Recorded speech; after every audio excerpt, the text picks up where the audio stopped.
So your article in the Wall Street Journal said that the CIA and the State Department have engineered this crisis. Why, and what's in it for them? The goal is to weaken Russia. If Ukraine is put in the EU, it can be put into NATO. If it's in NATO, the United States can put anti-ballistic missile bases on Ukraine's border with Russia and other military bases, and this then degrades the Russian strategic deterrent and makes it difficult for the Russian government to resist American hegemony. So now the next question is, what's in it for the EU? The EU has no choice. The NATO countries are part of Washington's empire. They are no more independent of Washington than the Warsaw Bloc was independent of Moscow. Yeah, the neo-Nazis have come to power in Kiev. Is that part of the plan? And is that situation out of control? I'm unsure.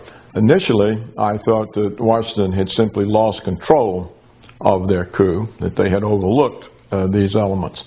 But some of my sources maintain that Washington realized that its front men were not strong enough. They were too weak to succeed with the coup, and that it needed an organized armed group.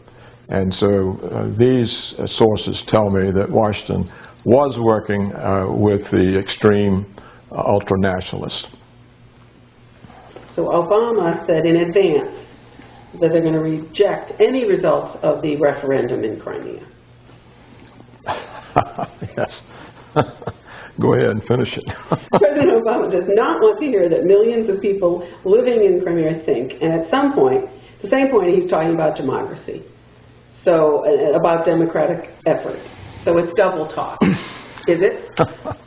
Washington's position is that whatever advances Washington's agenda is legal. Whatever gets in the way of Washington's agenda is illegal, undemocratic, and against human rights. Why is it that you call the Western media the lie factory? It's lost its independence.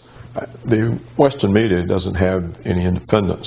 The media in the United States lost its independence during the Clinton regime, when 5 megacorporations were permitted to concentrate the entire formerly dispersed, formerly independent media into 5 giant corporations.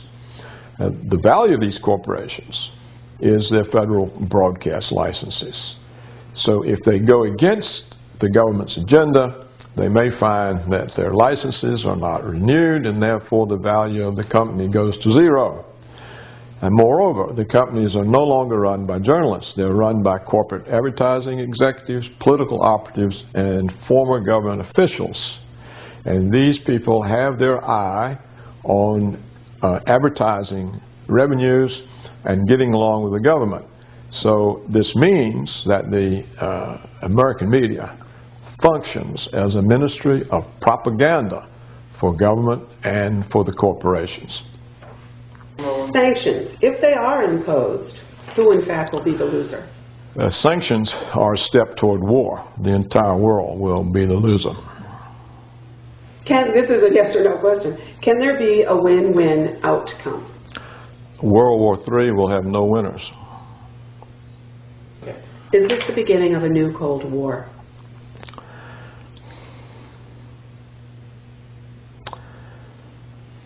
The new Cold War began 23 years ago with the collapse of the Soviet Union.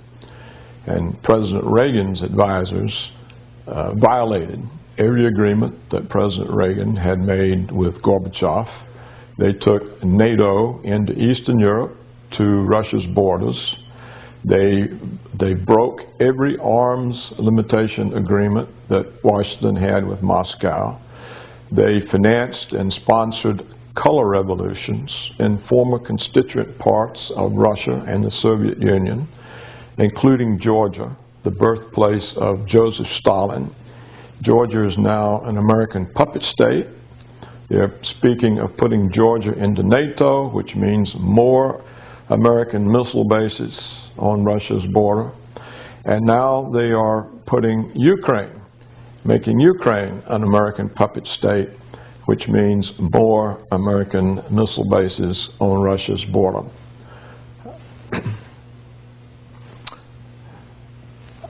Washington is confronting Russia with a very stark situation: surrender or war.